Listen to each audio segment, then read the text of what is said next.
Can't hear. Oh, I've got a mic on, but you're not. No? It is now. Is that any better? Yeah. Lovely. Well, I won't go through all that again because it's not interesting.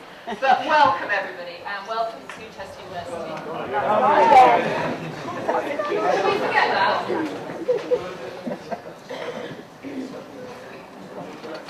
Well, the only thing is I can't be there all the time, really. Shall I just... I'll give it to you, but it's right. No, I've got a... There we are. How's that? Yeah. Like Northwest tonight. Anyway, I was going to say, I'm very glad to see so many of you. Don't know if it's the hog roast that's got you here, but we're very glad to see you all, particularly as we were all threatened with some horrible toxic smog.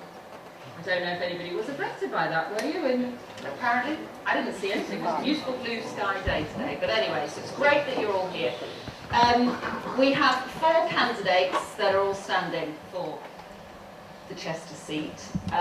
You're going to have plenty of time to speak to them, and they're going to have plenty of time to speak to you. Hopefully it's going to be an informative evening, an interesting evening, and you never know, it may even make your mind up as to which way you are going to vote in. I think it is 49 days now. It does still seem a really long time, but you know, although we're not actually officially still in election period, you wouldn't believe it, because I think if you were probably in the Commons yesterday, or you were listening to it, you would very much think that we were. The way it's going to run tonight is that each of the candidates will have 2 minutes, 2.5 minutes at the beginning to say who they are and lay out a little bit about what they are here for and what they want you to hear. And then I have 4 questions that were, you all, I think many of you gave me questions as you were queuing for your hog roast, and 4 have been picked out, so I will read those. The candidates do not know them at the moment. And then once they've answered the questions and they've had a bit of a debate on each one, then you will obviously be allowed to chip in as well, as long as you put up your hands, and then the roving mics can go round and pick up your question. We are short now probably of a roving mic, but I'm sure we'll be able to sort that out. We've got one certainly at the back there. Just a couple of little housekeeping things. If I can ask that you turn your mobiles off, or probably more likely onto silent, just so that we're not interrupted. And apparently there's no fire drill planned, so if we do hear one, then we should take it seriously and head for the exits, which are there and there.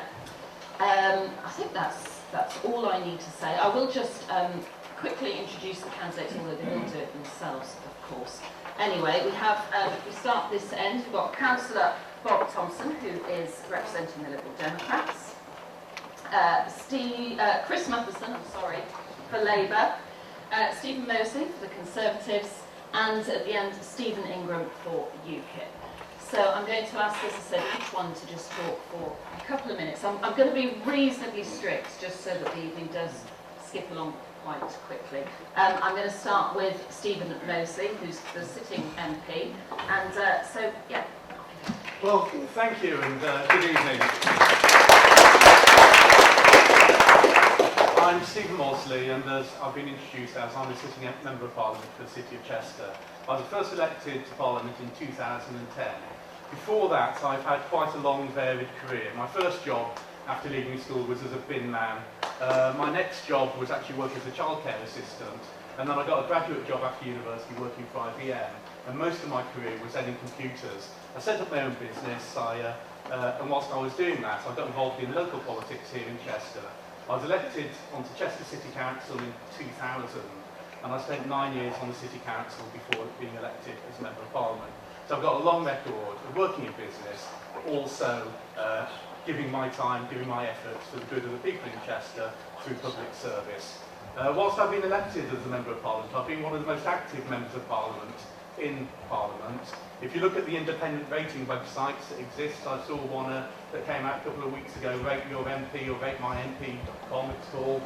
He rates me as the 17th most active Member of Parliament in the current Parliament. So I'm really down there the whole time, championing our city. But I'm not just doing that in Westminster. I'm also here in Chester, making sure that you have a voice in Parliament, and making sure that you have a voice with public authorities, with the local councils, with local businesses, to make sure that we as a city, we as individuals, get the best possible deal from government and that we get the best possible city that we can have. I'm pleased to be able to stand here this evening and stand on my record, and no doubt you're going to be drilling me on it in the next hour and a half.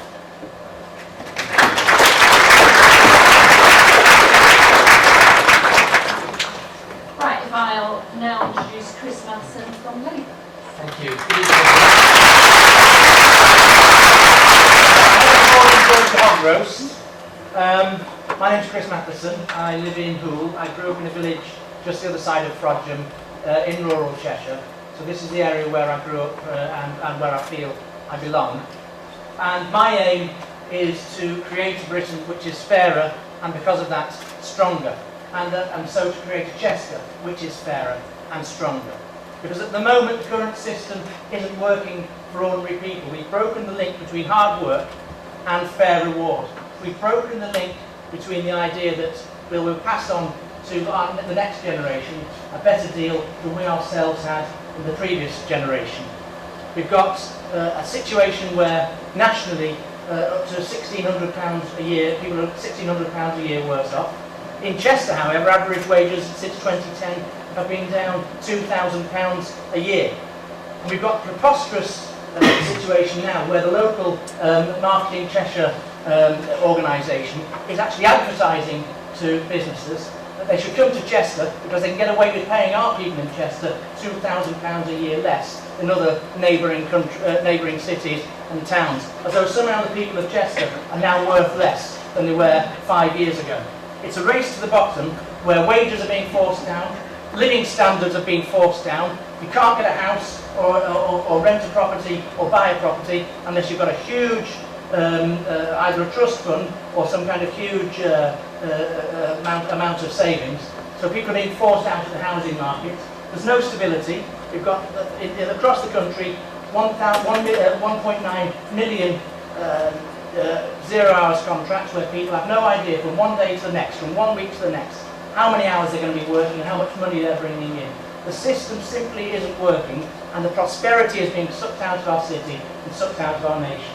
I want to make our city and our country one that is built on skills, that values people, and that brings value and prosperity back to our nation. That's what I'll be trying to explain to you tonight, and that is what I will intend to be doing when I'm the Member of Parliament. Thank you.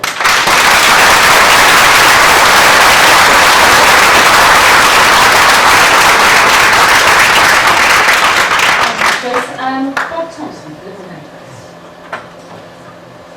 Thank you very much, and thank you indeed for the opportunity to speak to you this evening. I'm Bob Thompson. I was born in Chester. I was born within the city walls. I was actually born in Stanley Place. So I am a true Chesterfield. I was educated in Chester. I was educated at the King's School, or first school in Newton, and then King's School, and then went on to Nottingham University where I did a degree in industrial economics. And I then made my way through life through a brief sojourn with banking fraternity, and then into the chemical industry. And I worked for that once great British company, ICI, and then more latterly with Cllr at Runcorn. And I retired from there as the HR director of Cllr Vinyls. In addition to that experience of both the private sector and the blue chip company, I've worked for local charities. I've worked for a charity for the homeless in Chester. I was director of Chester District Housing Trust, so I know something of social housing in the area. And I was also a director of a training company in Ellesmere Port. So I know something of the travails and opportunities that young people face in terms of developing their potential for the future. I believe that Chester needs a campaigning, Chester knowledge-based MP. I'll be quite clear about that. This is a constituency where there will be media interest, And the media will come in here and they will look at it and investigate it because it is a marginal seat. And then they'll go away. And nothing changes as a result. Labour or Conservative, nothing changes. We still have a big hole behind the town hall where the Northgate development is supposed to have been. Nothing happens. We haven't even got a cinema now in the city. It's a disgrace. We don't have a strategy for the future of the city, and that's a disgrace. We have at the present time behind the amphitheatre, the building behind there is being exited at the present time by the Lloyds Bank, and that is a rare opportunity and a unique opportunity which the city should be seizing to excavate the amphitheatre, to develop a new museum and entertainment complex for the city. It's not happening because the city has no vision. It needs somebody to provide that stimulus. And I would look to you and say, as a local man who feels city in my fibre, I think I can push Chester on.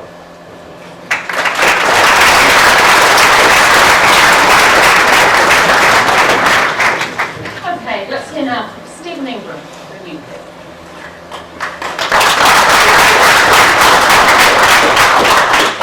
Good evening, everybody. First of all, thank you very much indeed for the opportunity to be invited here this evening. I'm going to dispel one or two myths here today, and the first one I'm going to dispel is the fact that UKIP is full of ex-wealthy Tory bankers. And the reason is this. I grew up in Chester. I was born in Chester, not within the walls like Bob. I was born in Chester in the old City Hospital. I moved to Blacon in 1965 when I was 1 year old. I've lived there all my life. I've seen the Labour Party trade, in my view, on poverty for 40 years since I was a kid. It's not something they do anything about, it's their ticket to election, in my view. I left Blacon High School in 1980. I've had a variety of jobs, including working as a support worker with people with learning disabilities. I spent 20 years or so working in the transport industry. I've worked in various other jobs. I've worked as a cleaner. I've got my own cleaning business, small business, trying to grow that and create opportunities for other people. I know how hard it is for small businesses to survive. I've not taken a 7-day consecutive break off in the past 7 years to survive. So when you're talking about small businesses that struggle to survive in this country, look no further. We talk here today about people having lack of opportunity, young people in this country having a lack of opportunity to get jobs. And all around Chester there are various factories where people in this country, in this city, cannot get in there because of uncontrolled mass immigration into this country. Now that's the elephant in the room with every single conversation. And I know there's certain people who don't even want to hear this, because you mentioned something like this at a local meeting in Chester, and put things like this to local councillors, and they don't want to hear it. Today here, through my door, or a neighbour's door a few days ago, came this from the Labour Party. And I rang Labour Party headquarters yesterday and told them everything on this ought to be retracted because it's nothing but dross. And I'll come back to that later tonight.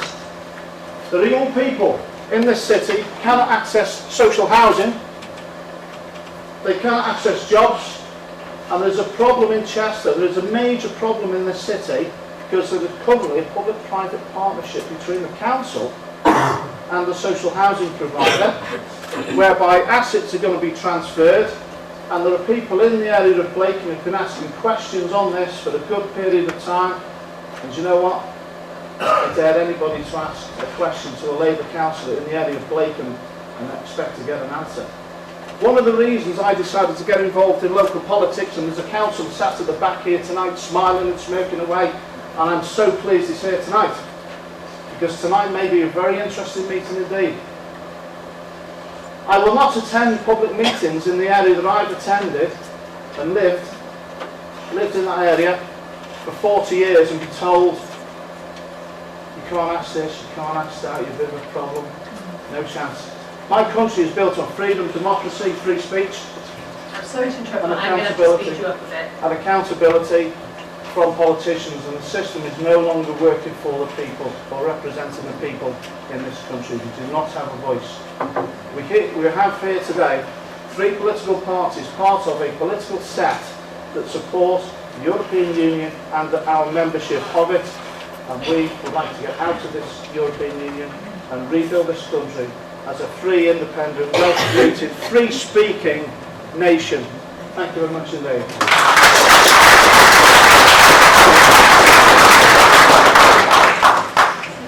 Okay, thank you all very much. Let's get on with the first question, in no particular order. There actually, I think only one has a name on, so this one says, how can we improve the issue of childhood obesity and healthy eating and lifestyle in schools? I'll start with you, Stephen. Well, I don't know where that question came from, but in Parliament, fully enough, I'm chairman, or deputy chairman of the all-party parliamentary group on school food. So it's an issue that I have been very involved in over the past 5 years. I was very much and very supportive of the proposals to introduce free school meals for infant pupils.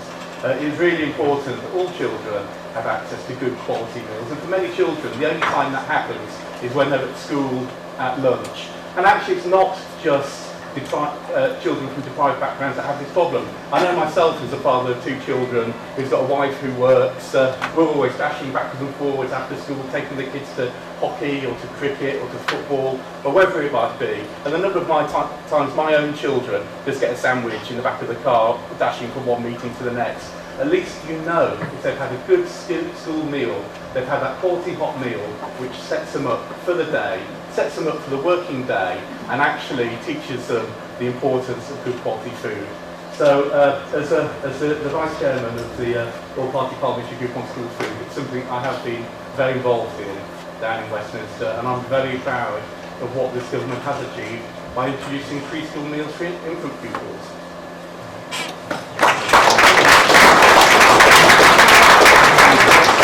I thought actually the free school meals, for instance, was a good policy. Let's be clear about that, and I welcome the introduction of it. One of the problems we do have is that too many of the schools in this area don't have the capacity to either prepare or to serve properly the meals. But hopefully that will be overcome. The other thing I do for talking about childhood obesity is to make sure that all the playing fields weren't sold off and all the areas where children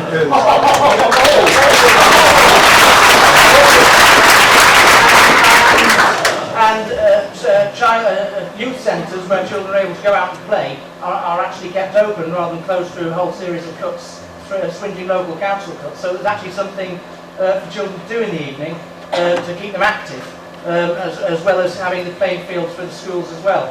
But I welcome that policy, Stephen, and I will be honest in this campaign, when there are policies that are introduced from the other side, even if there are difficulties locally in terms of either funding or provision, I will be honest and say where I agree with them, and I thought that was a good policy which I'm happy to have supported.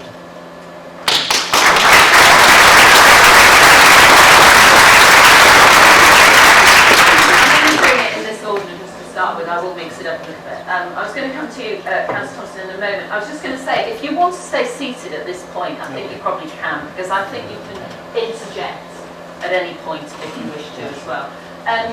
Yeah. What do you think? School meals, are they healthy? Are they healthy enough? Well, I am personally absolutely delighted because the introduction of free school meals was a 2010 manifesto pledge of the Liberal Democrats, and the Liberal Democrats have delivered that in government. But more than that, we're also promising that we're going to extend that. So we'll go beyond reception years into the other formative years of those children's lives. And I believe that it is absolutely critical that our children go to school, those who are most disadvantaged particularly, go to school with food in their belly, so that they are receptive to learning.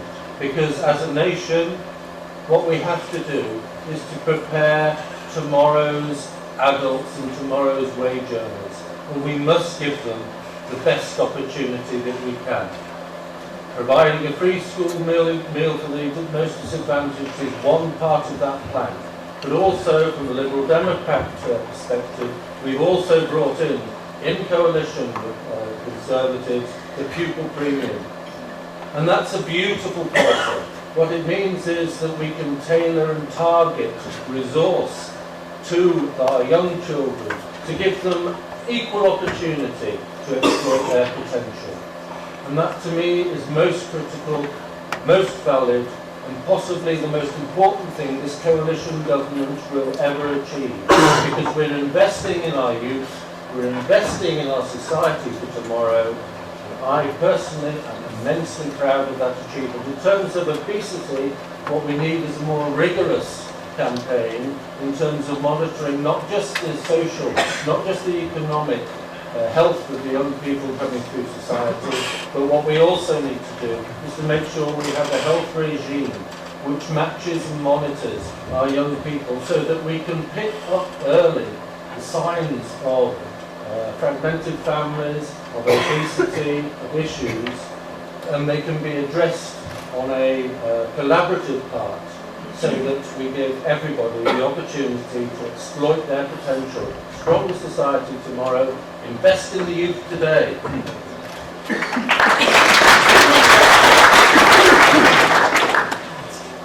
It's actually quite interesting that we're talking about school meals here today, and how money is spent. I have a major problem actually with the fact that this country has increasing poverty and has done for probably the past 10 years. We have nearly 1 million people using food banks and dependency on charity and assistance from the government. Poverty in this country is rising like there is no tomorrow. It is a disgrace to me in this country. It is a disgrace that we have people having to use food banks, and in many cases this is working families. I believe that we should firmly invest in education. But I will tell you actually a little side quirky story, because this is actually how I got involved in a local issue, and it's led on to many things, and we sat here today. Because many schools in this country are actually wasting money in my view. 3 years ago I got involved in a campaign with a local school that seems to prioritise taking biometric fingerprint scans and imposing very expensive equipment in the canteen, simply for kids to access a school dinner. And in 2012-13, approximately over 850,000 kids in British schools had biometric fingerprint scans taken in schools, for them to either access the school dinner, a school book, or to register in and out of school. What sort of a nation is this? When did we become a police state? Why waste money? Sorry? Securing the borders. Is that the borders we haven't got anymore? Courtesy of the Labour Party in 2007. So we'll come back to that one later. We have no borders. We have no borders. For schools all over the UK to be wasting money on things like that, I think is a disgrace. And to be quite honest with you, we need to prioritise money at local level to support schools instead of wasting money on stupid nonsense like that. To be quite honest with you, in the area that I live, the local Labour Party can waste money on committees and organisations and stuff like there is no tomorrow. We can set up a committee for setting alarm clocks, to be quite honest. I've never seen so many quangos and social enterprises like it in my life. I've never seen public money wasted in the drain like there's no tomorrow. They set up, there was an organisation, Blacon, called Sustainable Blacon Limited, giving amazing, tremendous advice on saving energy in 1 year alone. We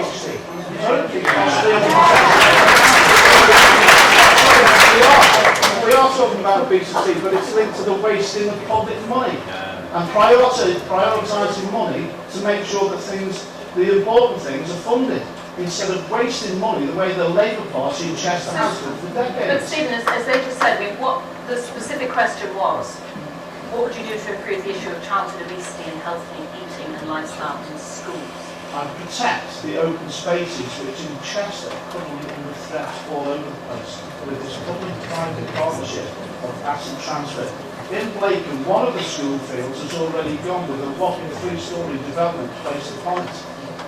The school fields in Blacon are under threat along with all of the open spaces in Blacon. It's a huge area with about 19,000 people with very limited open space left, and this is under threat. And we need to make sure that in areas like Blacon and other areas across Chester, the open space where kids can run around, play football, do whatever they want to do, to have some exercise and enjoy some open space is protected, and make sure schools are funded properly.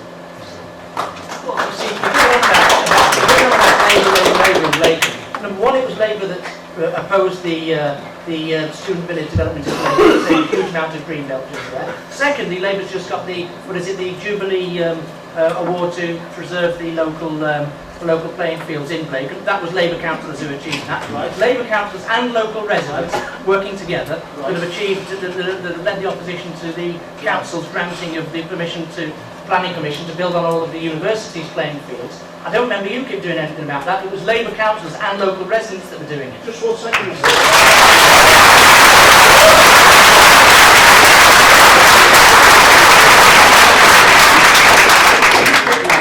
Some and residents have been going to meetings in Blacon for a good period of time, asking questions to Blacon councillors on asset transfer, what is being proposed for transfer, and you know what, you might as well talk to that wall. Don't talk to me about Labour councillors in the area I've lived in for 49 years, who similarly have a total disregard for open public debate at local meetings, and a total disregard for anybody who has the sheer temerity and audacity to ask a question. Okay, I don't know. I've got a name on the question. I don't know if you wanted to remain anonymous or whether you can. Was it you, sir? I'd like to ask Matheson. Hang on a second. So I think no, I know you didn't ask, but no. I think we just need to get a microphone to you. Is there somebody with a microphone? This gentleman here with his hand up. Yeah, could you introduce yourself? That'd be all right. Sorry? Can you introduce yourself? Yeah. Name's Les Ingram, lived in Blacon, first moved to Blacon, 1948. That's my boy. Just so there's no mistakes. Chris Matheson, can you tell me? Go on, Steve. It was Labour councillors, Mr Matheson, that sold off the playing field behind Southway when I live. There's now an old people's slaughterhouse being built, nearly finished. And those who don't know, they are going to be operating the Liverpool Care pathway there. We have it from the horse's mouth. I'm sorry, I am going to actually interrupt. I'm sorry. It's just that we've gone totally off subject here.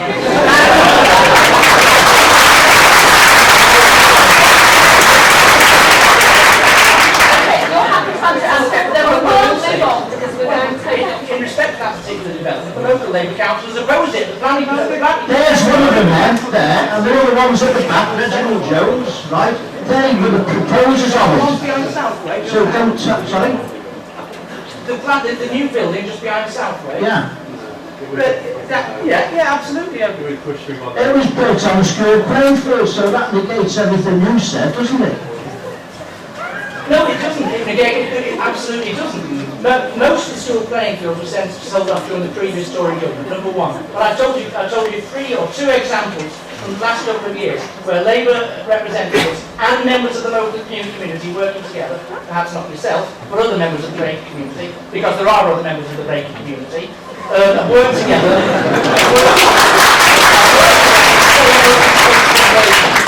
I've given you 2 concrete examples in the last 2 years. Okay, I think there are probably other areas of Chester that we should discuss.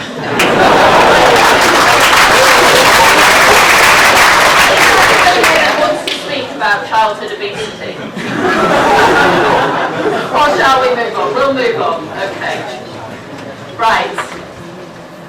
I can't imagine this one's going to cause much controversy. Having done a debate on this last year. Okay, I'm going to start. I'll start with you. Councillor Thompson, what is your party's stance on fracking? And this has come from Rachel Hopkins.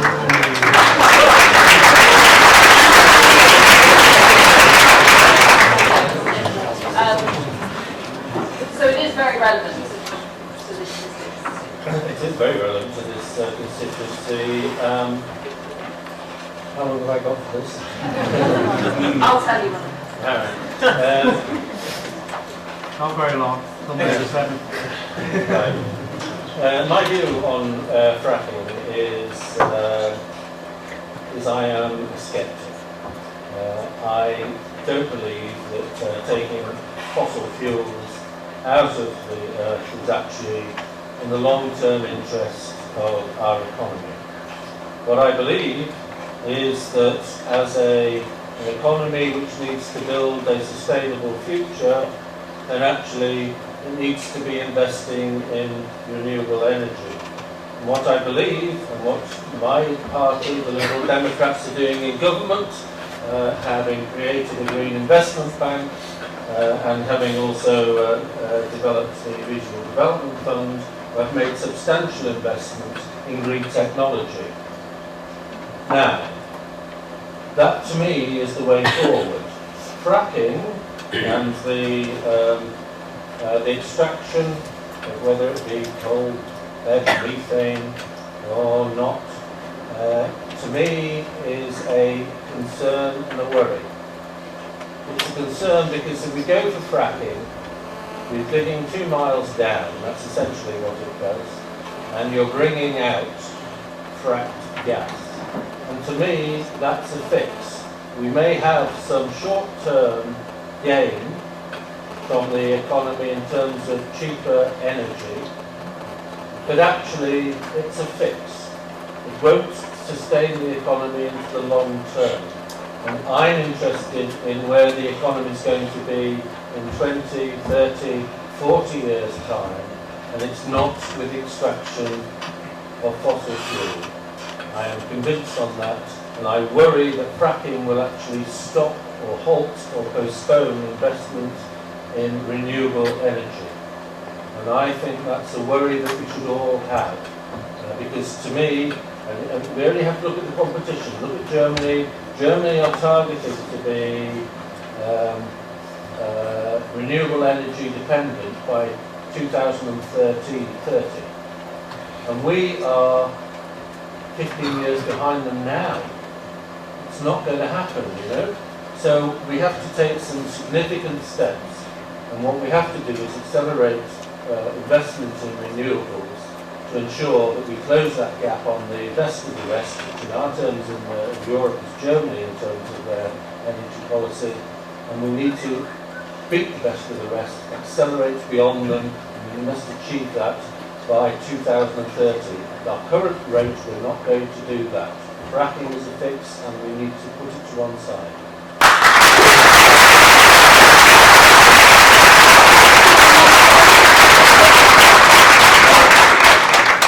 I think energy security is one of the big problems that we face over the next 20 years.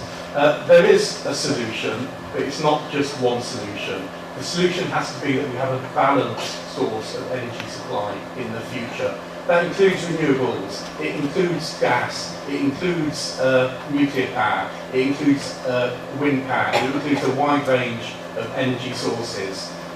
Fracking is one of those energy sources that we have to consider.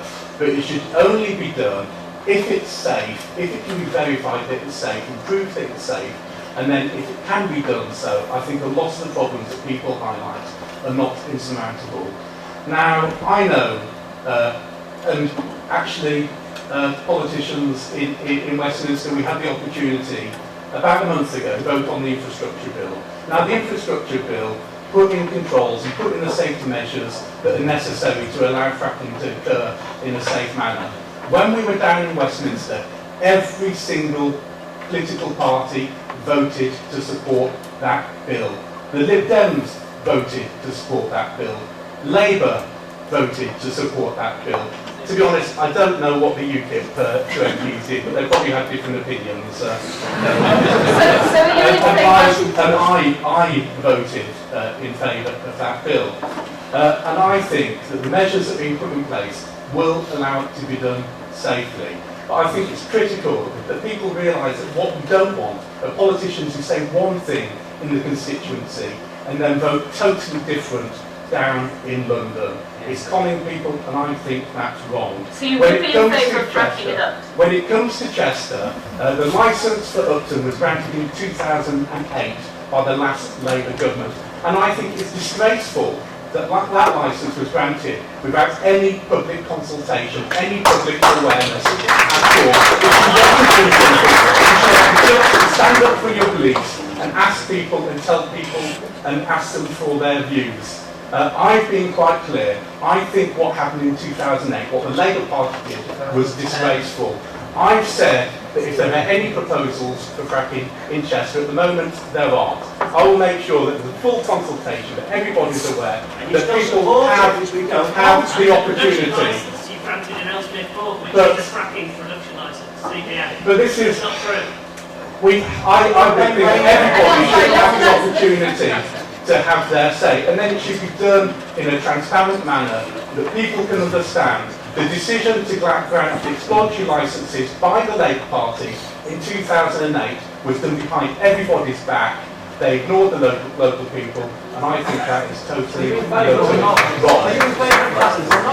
I am in favour of fracking in the right place, and if it's done safely. But every political party voted for that. Every political party voted for that.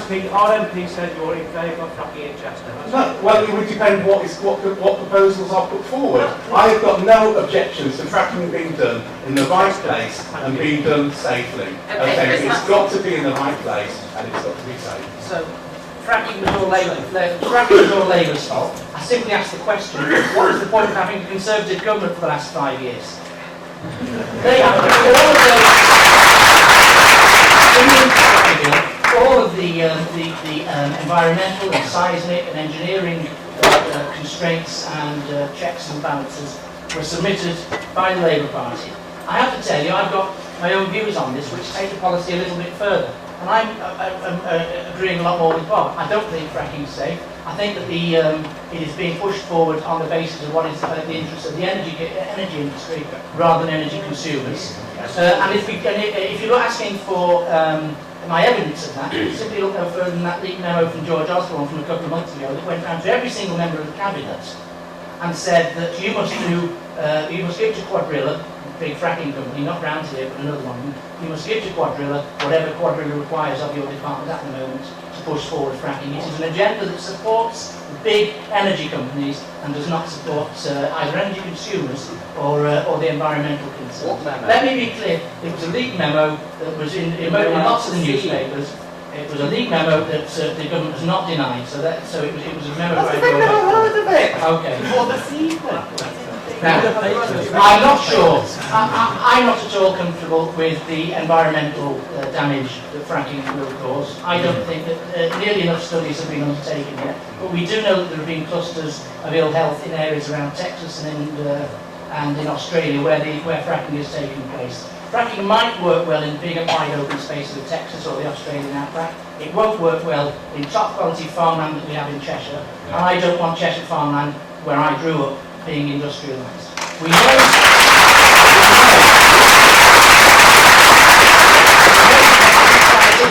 the government has said it will not bring down gas prices and energy prices.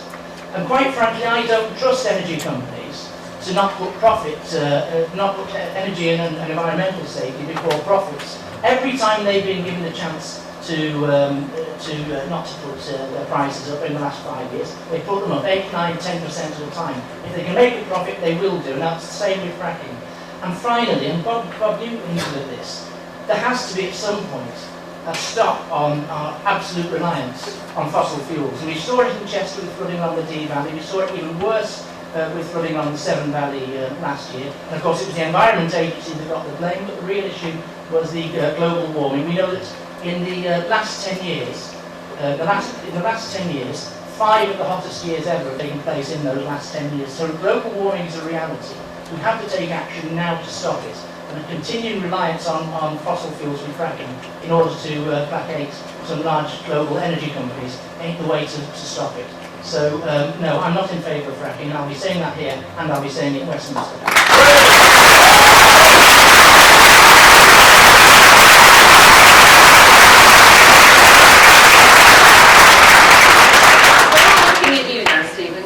your turn, but also we wanted to know, Stephen said that he didn't know what the UKIP MPs would have voted. What would they have voted and what would you have voted? Well, there's three sort of sets of issues here actually, and this is where it gets a little bit complicated and a little bit interesting, because I might surprise some people here. First of all, I actually thought Stephen here today was actually sort of really... And then you're all wasting your time being here. Can I say another comment about fracking, if we can get back to fracking?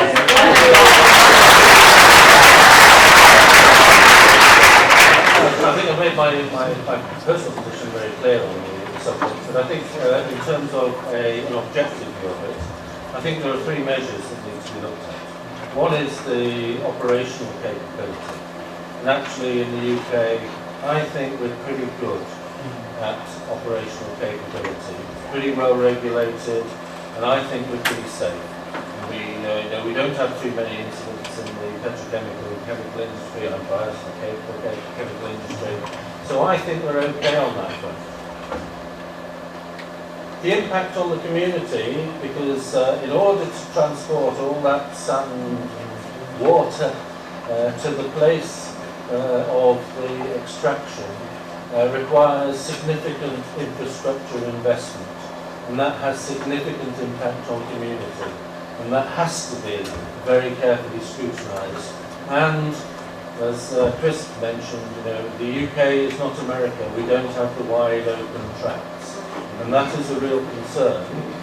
And then thirdly, there is the fact that you are drilling so far down into the earth, and you have to bring back out of the earth the extraction that you do. And actually, we don't know what's down there, but what we do know is quite likely you're going to go through naturally occurring radioactive material, and that has to be dealt with. There has to be an infrastructure built in the vicinity of the extraction site in order to deal with what comes out of the ground as a result. What about consideration of jobs though? I mean, if I gas do decide that they want to frack at Thompson, they say it could provide very many needed jobs for this area. And would you vote against that? You have to draw a balance, don't you? As a local politician, you will consult those who elect you, and you will take their view fully into consideration. In terms of fracking, if fracking ever goes ahead in this country, then in my mind, it can only go ahead at a point where there is existing industrial infrastructure in place. And the rural countryside of Cheshire is not the right place to do it. Does anybody in the audience want to? Yeah. Microphone to green chap in the green jacket. It is about fracking, isn't it? It is about fracking, yeah. The point I'd like to make is a few of the speakers here have said as long as it's safe. And I don't know what planet they've been on, because if they start reading proper reports, 95% of all original research studies in the USA indicate elevated concentrations of air pollutants. 72% of original research studies on water quality, so positive association of actual incidents of water contamination.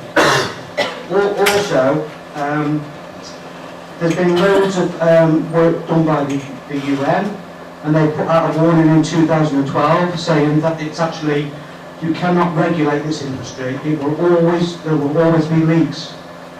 So why on earth can't you make up your mind from the evidence which is already out there? And why on earth should you be putting residents through all this worry, harm that is possible? So there's plenty of evidence there for you to come out with a decision already. Stephen Mosley.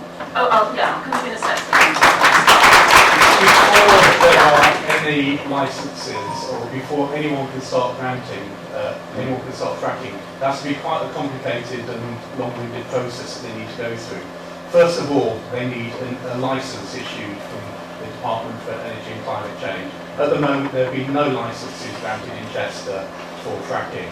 They also need a licence from the Environment Agency They also need a licence from the Department for Work and Pensions in terms of health and safety evidence. They also need planning permission from the local council.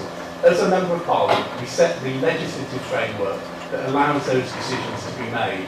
I'm confident that the infrastructure bill we put through a couple of months ago, with cross-party support, even Caroline Lucas supported it, puts forward the correct framework to allow each of those organisations, each of those different groups, to make a decision based upon the evidence. If any of them, if DEC, if the Environment Agency, if Health and Safety, if the local council think there are any risks at all, they can say no and turn it down. But they're decisions that have got to be made by those people. In terms of local council, those decisions are properly made by your local councillors, and they are the ones that should be making that decision. And you.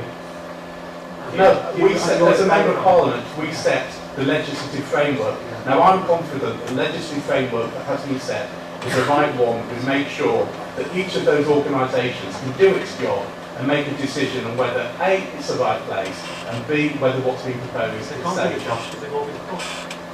Okay, Stephen Ingram. Thank you. I'll get to the point I was trying to get to before somebody came out with the usual tripe and insulting comments that come out with, yeah, you. Really? Go on, just one or two of you here would make fantastic Labour councillors. I recommend you do it. Right. The fact of the matter is, if I can get to speak, Go and speak. I think if we have another interruption, we might have to just hold for a the bit. issue is this. UKIP's position is that they are, in principle, in favour of fracking providing it's safe. And in terms of overall energy policy, they are in favour of a mix of energy supply, pretty much as Stephen has described actually. However, here in Chester, I as an individual have reservations, and I could not support it here, and the reason is this. I've looked through the minutes of the meetings to do with the working group in Cheshire West and Chester Council. I'll just read an extract from this, which is as follows. And this is from a meeting in September 14. Concerns that the potential risks will not be managed. Response from the DECC, which is the Department of Energy and Climate Change, provided assurances that strategic environmental assessments would be undertaken. But in terms of assessing the operating company, only their financial and technical competence is assessed.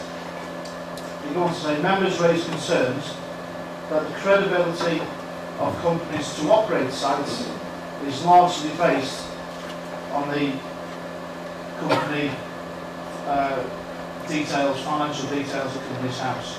It doesn't take into account their preparedness to deal with the risks involved.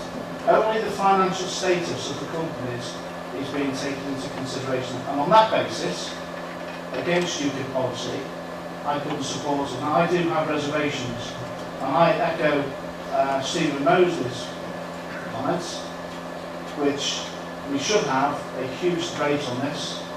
And I too echo his comments that it is typical of Labour, in my view, to avoid a debate on serious issues such as this when you want to bring these things in, i.e. in 2008.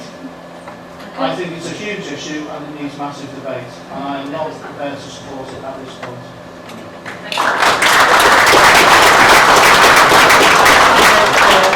First of all, in the question about avoiding debates, fortunately there was a chance to have a debate in the local Cheshire West and Chester Full Council meetings just a couple of weeks ago. When we got to the debate on fracking, the Labour proposal had a moratorium while we establish the correct position. Maybe I would look at all the scientific evidence. When it got to that point, the Chester Conservative group simply moved a procedural motion of next business and killed off any debate. But I'd be happy to have that debate any time, certainly in council or anywhere else. Conservative Stephen made some very good points about the environmental and regulatory regime the infrastructure bill has introduced. and I might be wrong here, so perhaps somebody can correct me if I am, and I'm open to that if it's necessary, but I said earlier that I don't always trust the companies to follow the correct monitoring procedures. So I believe that in Ellesmere Port, I think it's in Marshes, the British Geological Survey has confirmed that the company that is drilling there has drilled down 2,000 or 3,000 metres further than they were given permission to do because they didn't find gas the first time. So they're doing it simply to go and try and boost their own profits. But irrespective of the regime, the licensing regime they've been given. I say I don't trust them, and there's evidence just down the road in Ellesmere Port to prove it.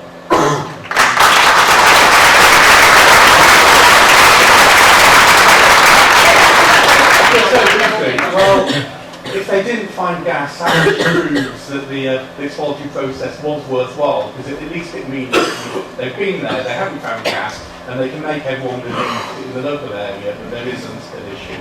And part of what the exploration process is to draw a geological map of what's under the ground, so they know where there is and where there isn't gas. For those areas where there isn't gas, then we're having a complete, there's no debate, is there?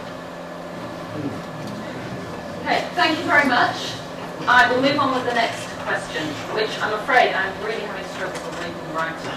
So I hope I'm going to read this right. If not, if you did write this question, if you put your hand up, then you perhaps will be able to tell me what it says. How much has the Open Borders EU policy contributed to the continuing budget, and that's the one I can't read, increasing debt of 1. It seems very long for deficit though. How much has the Open Borders EU policy contributed to the continuing budget deficit and increasing debt of £1.48 trillion? What's a legacy? As you're speaking, you go first. What's a legacy left for our children and our grandchildren from the courtesy of the Labour Party, the Liberal Democrats and the Conservative Party collectively? That is what they've left for our children and grandchildren to pay back. They've ran this country financially into the ground. The Conservative Party currently are issuing leaflets saying that the economy is on the up, 0-hour contracts, part-time work. And effectively, the nation's debt is climbing in the region of £1.5 billion a week or thereabouts. You estimate to the nearest 10 or 20 billion given the size of the debt. It is incredible what has been done to this country financially. Absolutely incredible. The finances of this country are a disgrace. And how any of these three political parties here can say that they are operating in this country's interest when we borrow money on the international markets and then we hand over £385 million a week in, week out to the European Union for membership fees alone, and then we get some of it back and we call it a grant, and it's our money to start with. And on top of that, we're paying in excess of around about £260 million a week in foreign aid. Roughly circa £600 million a week pouring out of Britain, we borrow it, add it to the debt and then give it away. And they call that an economic plan.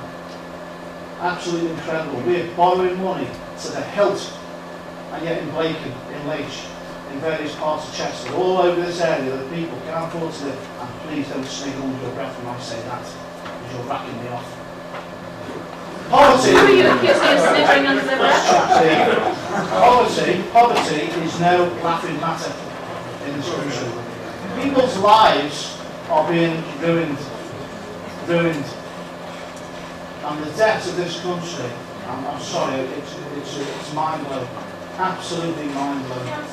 Can you, I was going to say, exactly why has the Open Borders EU policy then, do you think, contributed to the debt? No, it's to do with over-borrowing, overspending. I don't know where the question is coming from in relation to open borders, because effectively what we're trying to do is bring in, I suspect, the issue of immigration, two separate issues to large degree. Well, can I ask who did ask the question? Perhaps you could explain the question. So, You can answer.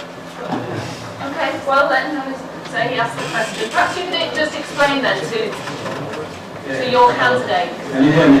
Yeah. Yeah, Norman, go on. Okay, right. Well, it wasn't so much a loaded question, but I happen to learn a speciality of the economy. I'm going to what I was doing for most of my life. And that has led to me understanding the state of the economy and following its progression since not least 2010, when Labour left Parliament, and at that time the debt stood at about £760 billion, having risen from about 300 odd billion when Tony Blair took office in 1997.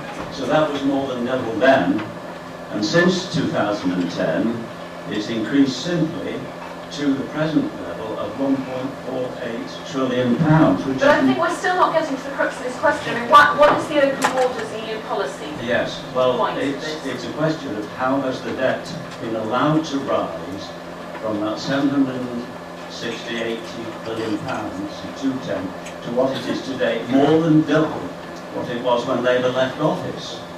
And I firmly believe there's strong evidence to suggest that a lot of this is to do with the level of immigration, which in the last 12 months reached a net figure of immigration of almost 300,000. So you're saying the level of immigration has contributed? Yes, it's not so much, it's nothing to do with Right, immigration. okay, well, But perhaps Mr Ingram, if you answer that, now we've got that a bit clearer, and then I'll come to you. I think effectively what's being referred to is sort of the expansive benefits on the nation, and showing that that's placing on this nation money going to other countries on the way of hemorrhage of money in this country. Effectively, we cannot have effectively uncontrolled mass immigration into this country. I notice some people shaking their heads here. But to be quite honest with you, will somebody please explain to me how roughly 250,000 people born into this country year on year, and we give them housing, we give them healthcare, we give them welfare, and how can this country continue with this? Will somebody please explain logically? Because the immigrants are workers. Sorry? They're workers.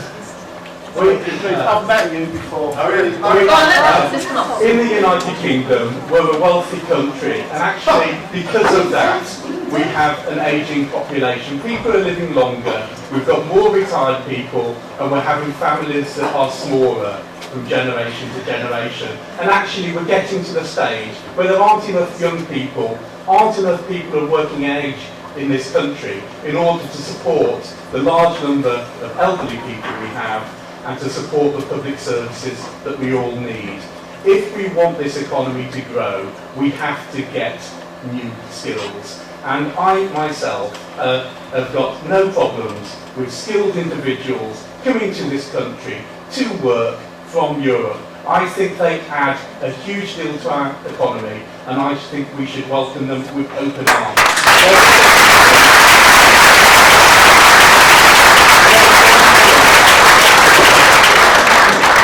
I had lunch with Boris Johnson last week, and he pointed out that there are 18,000 British people living in Paris. There are 400,000 French people living in Britain. But that's because we're a welcoming country with an economy that's growing, that's creating jobs and creating opportunities for people.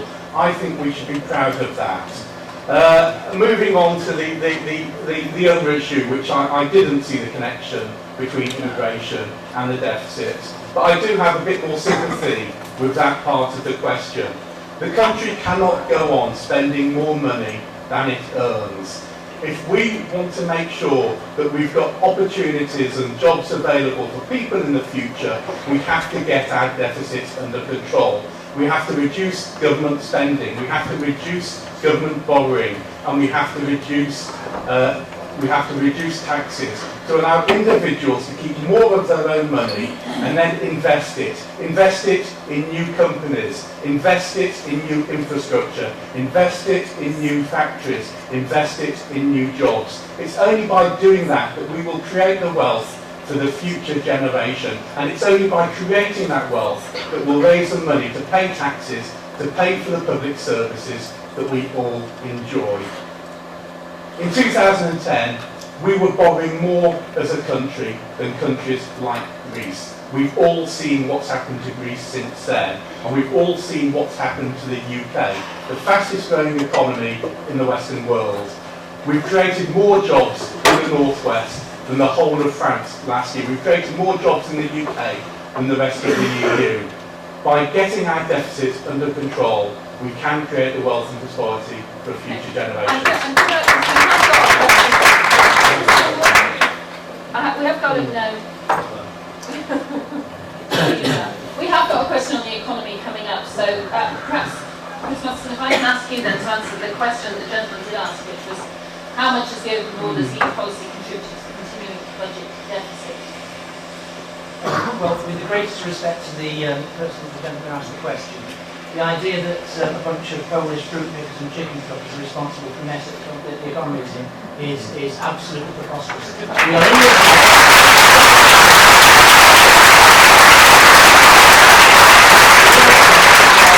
for many years, very rich bankers in the City of London and in Wall Street, and particularly in Wall Street,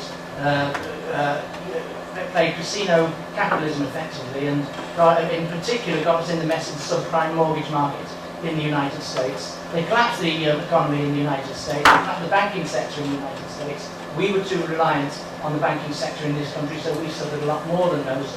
And the last Labour government had to bail out the banks in order to make sure that there was going to be money in the cash machines from one evening to the next morning. And we're still actually having to recover from that mess that the bankers got us into all those years ago. But there's recovery and there's recovery.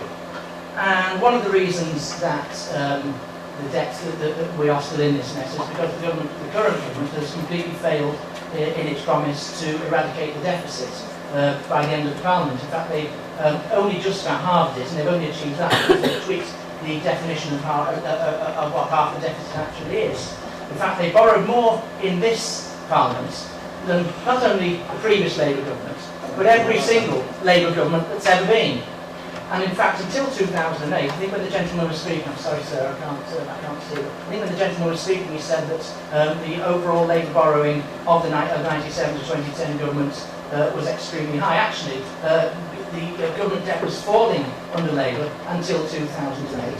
The government debt was falling until 2008 when the banking crisis hit and global action had to be taken. And the other real problem with paying down debt, we're paying debt at the moment, is because we've had a huge expanse in the benefits bill, notably of people in work. We've had an extra £3 or £4 billion a year on housing benefits. We've had a large increase in unemployment benefits, despite all the various different mechanisms to get people off the different unemployed benefits. And then, of course, there's all the consequences of that aren't seen in the bill, but frankly are a scar on our nation. And UKIP Stephen, sorry, I'm Conservative Stephen, UKIP Stephen. UKIP Stephen mentioned this earlier. In West Cheshire, we've got over 5,000 people using food banks. The large majority of those are in work. When I was a child, Chester was a rich, prosperous county town, and now we've got food banks in Chester in the 21st century. What on earth is going on? So there are a variety of reasons. I have to tell you, I don't think that immigration is the reason for it. And Stephen, again, let me be clear. I'll be honest in this process, honest in this debate. I thought Conservative Stephen's defence of the benefits of immigration were welcome, and I applaud that, Stephen.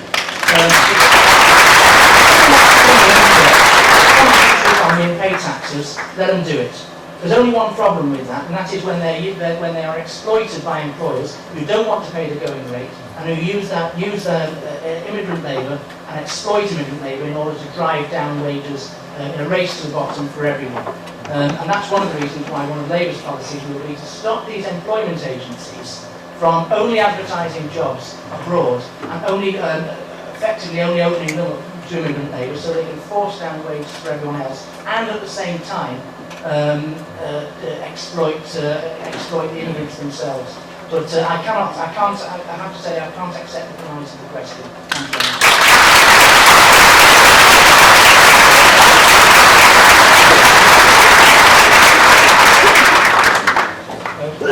First of all, just as an aside, can I instruct my party from the suggesting that we have somehow or other contributed to the deficit and the debt. I understand that the last time that we were actually in government in our own right was actually in the First World War. We have most recently just paid off the last of that debt. We saw Paul did. So with my particular party are clean now. In terms of, I find this quite intriguing actually. I'm sat here in the University of Chester, and you know and I know the world is changing. You know and I know that your careers are going to be international careers. Your careers are going to be without borders. You'll be joining multinational companies, or you'll be joining internet companies or whatever, and you will be connecting across the globe. And it's so important from the UK perspective, from the Europe perspective, it's so important that you have the opportunity to connect across the world. It isn't that long ago, it's not that long ago, that we here in the UK were the sixth man of Europe. Those of my more aging years will remember that. And in those times, the Brits went abroad to find work, and they found work in Europe, in America, and in the East. And that's the way the labour market works. People will move to where there is work. But I would ask and beg, let us not have a destructive debate on this subject. Let's not have a blame game debate. Let us embrace a free market. Let us embrace mobility of labour, and let people move to where the work is. That's tomorrow's society. Actually, it's today's society. Embrace it. Don't complain.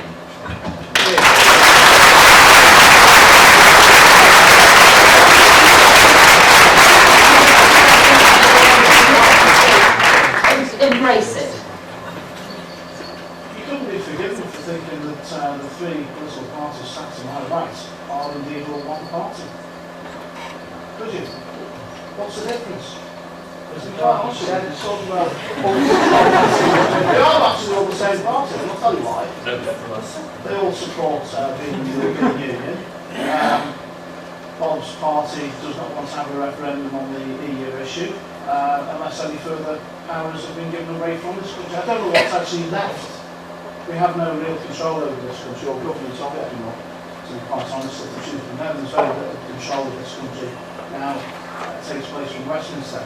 The Labour Party do not want a referendum, so quite frankly, your views, the Black Nation's views, do not count.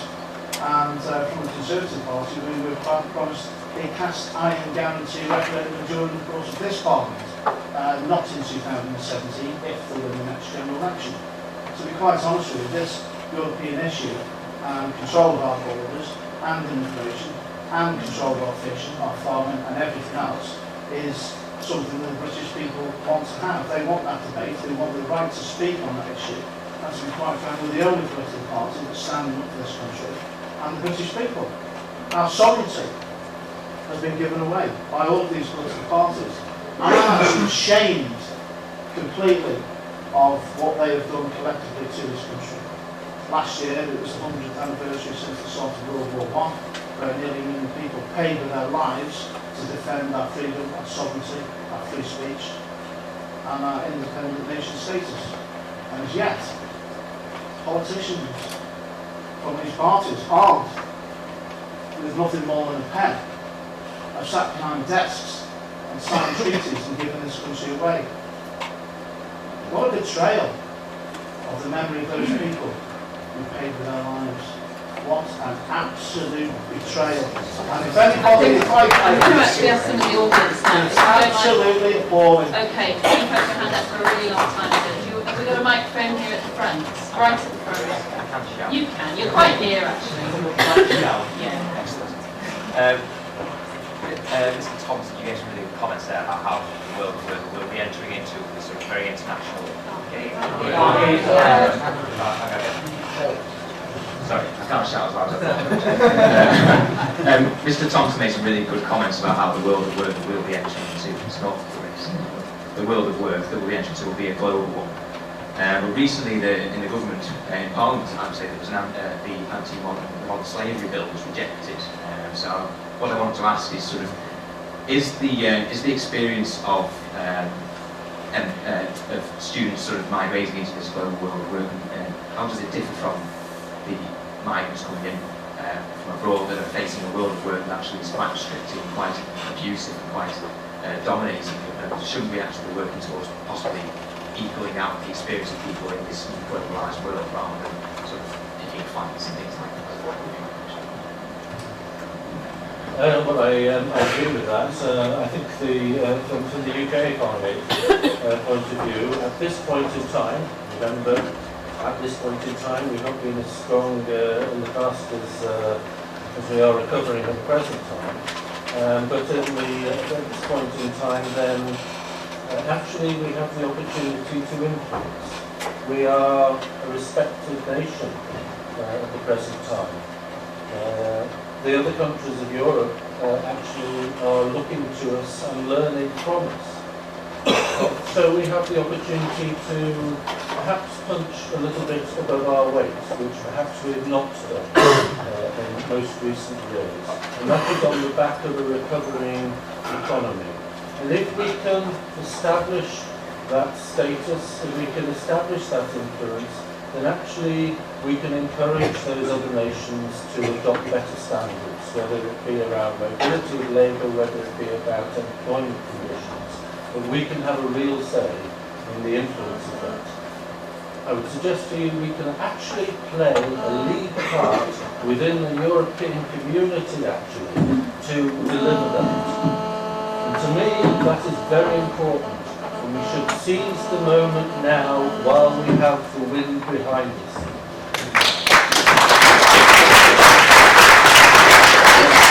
Very quickly, You mentioned the modern slavery bill and said it had been rejected. It hasn't been rejected. The modern slavery bill, it's a government bill.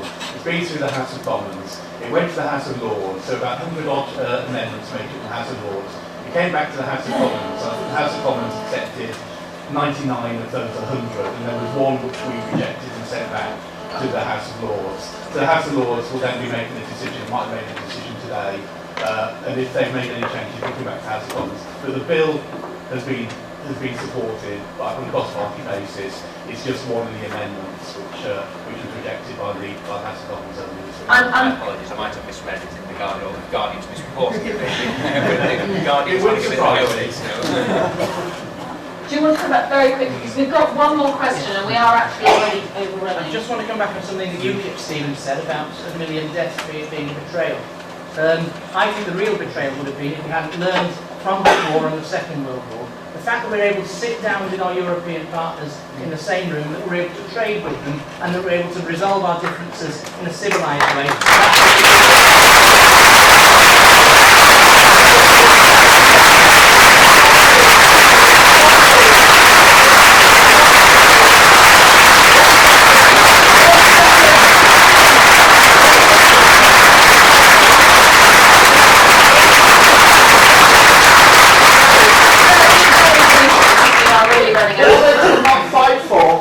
Was for to have politicians sit behind desks and give this country Okay, you have made that point. You've made that point. So we're going to move on. One final question. The final question, which we have really touched upon already, but it is, I didn't pick the question. So, can Labour be trusted again with the economy? So we will start straight away. I'm with you on that one. That's a rather loaded question. And the answer is yes.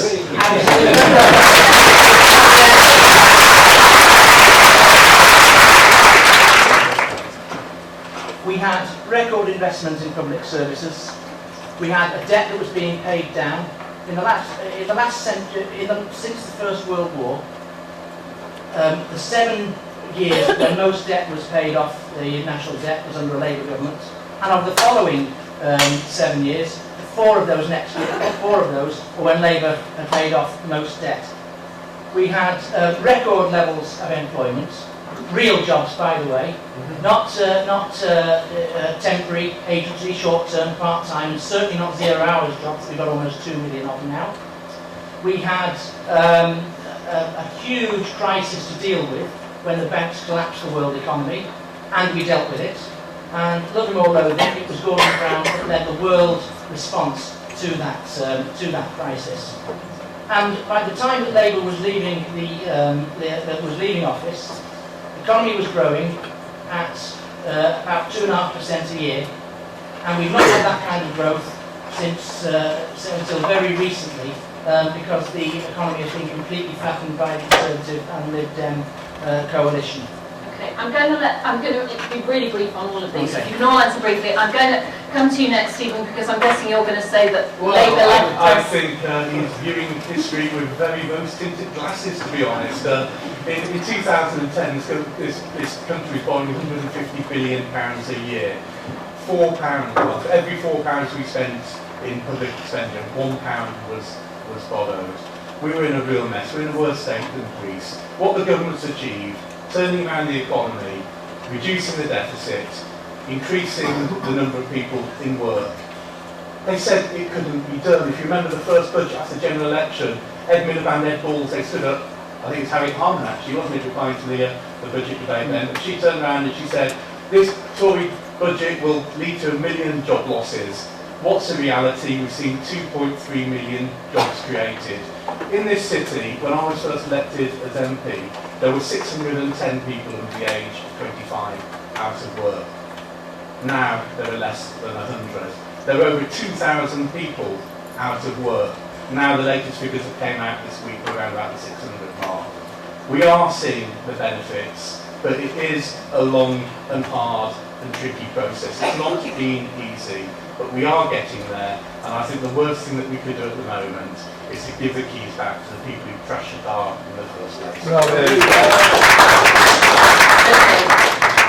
UKIP, Stephen. Yeah, sure. To be quite honest with you, my view is this. I don't think we should say any of it. Just look at the state of the country. Just look at it. Look at the finances. Look how we're borrowing money to give it away. I actually have a major problem with this. I don't even know why I'm holding this piece of paper. This is a Labour leaflet. But actually, I'm fed up. One of the things in British politics that people are fed up on is the lies and the deceit. Mr. Matheson, it says on here, this is going back to the immigration. It says here, controls on immigration. Your party signed the Lisbon Treaty giving free rights, legal rights, to nearly 500 million people to have the rights to live, work, and settle in this country.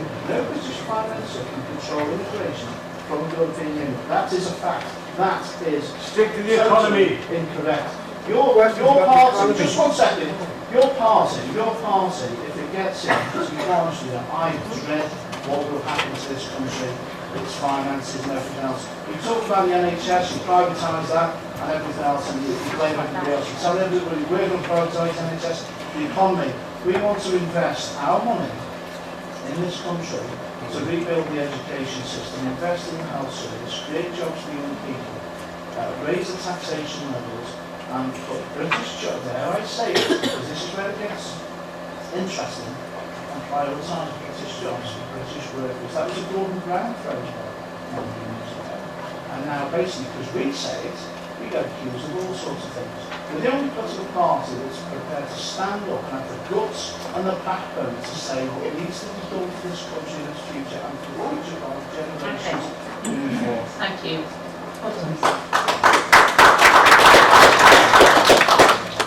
Thank you. I think the question was whether Labour could be trusted with the economy. I think that's really up to the Labour Party. I think the Labour Party have to reflect and learn from history. Clearly, some of the things, one thing that we are absolutely clear about is both Conservatives and Labour can't count, because we've got the level of debt that we have in this country. It's an irrefutable fact. Neither of them have actually managed the economy for us well for decades.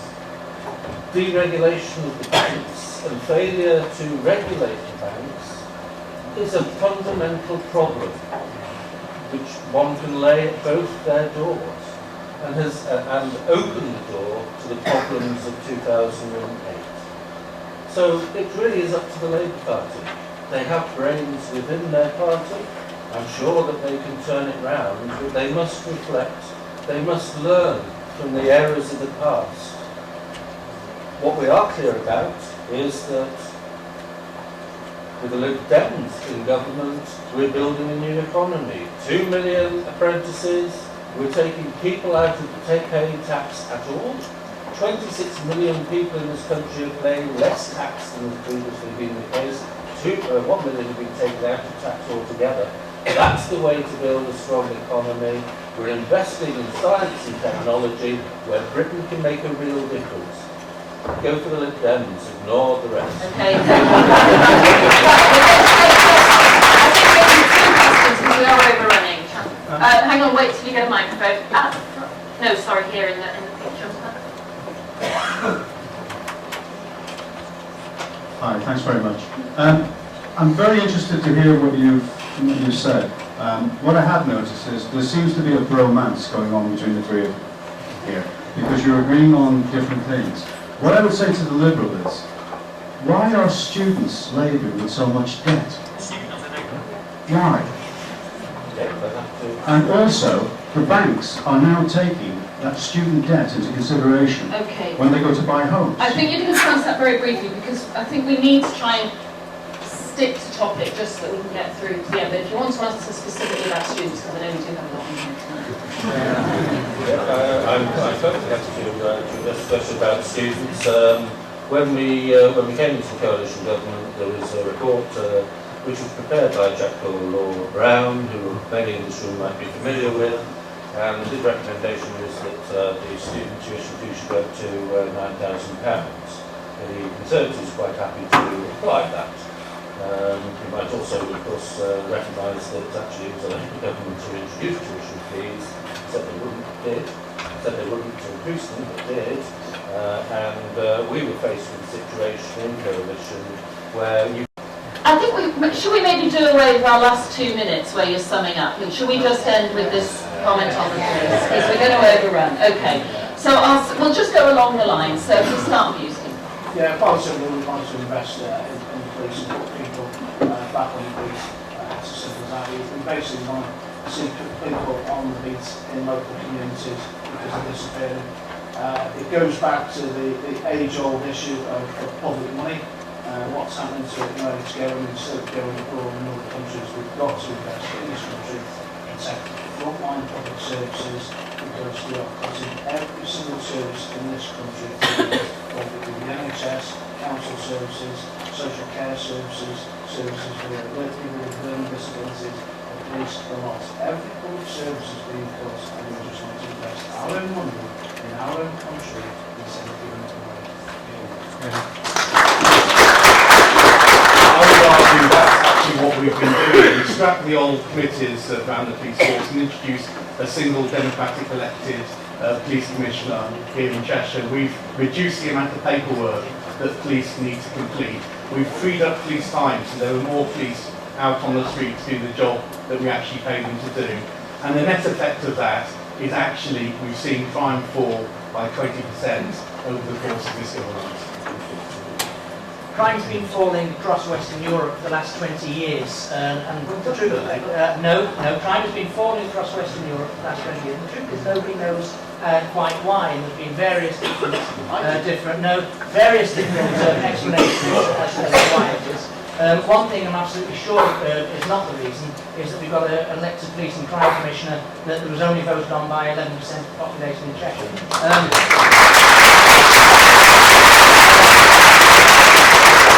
They will abolish police and crime commissioners and use the money that is saved from the elections coming up that are due in a couple of years' time to stop the next cut in frontline police officers, which will take 1,000 police officers out of frontline service across the whole of the UK. There's already been, and I'm not quite sure of the current figure, a depletion of about 200 officers or full-time equivalents within Cheshire since 2010. And I simply look to a lot of the low-level crime, John, that takes place particularly around Cheshire in terms of antisocial behaviour, rather unpleasant activities that really niggle people, that really make life unpleasant, that we need to tackle on a local level, and that will certainly go a long way to making ordinary people's lives in Chester a whole lot better.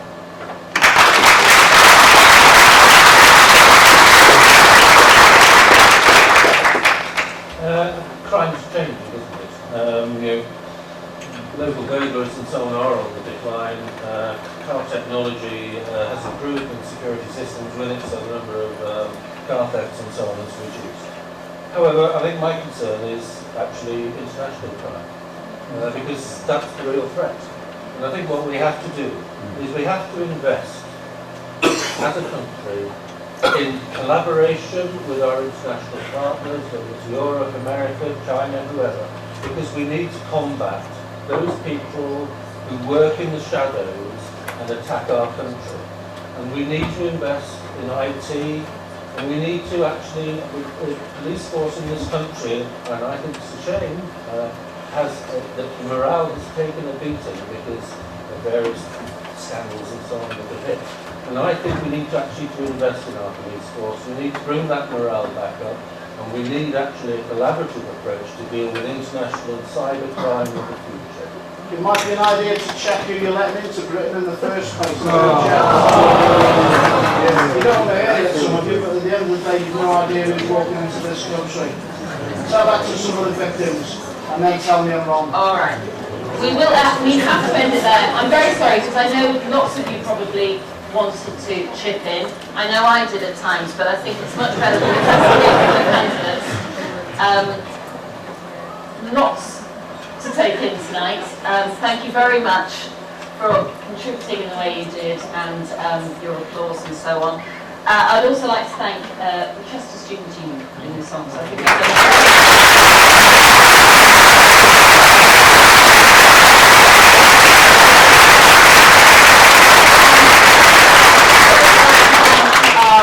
our four candidates here as well: Stephen Ingram, Stephen Mosley, Chris Matheson and Bob Thompson. Thank you very much.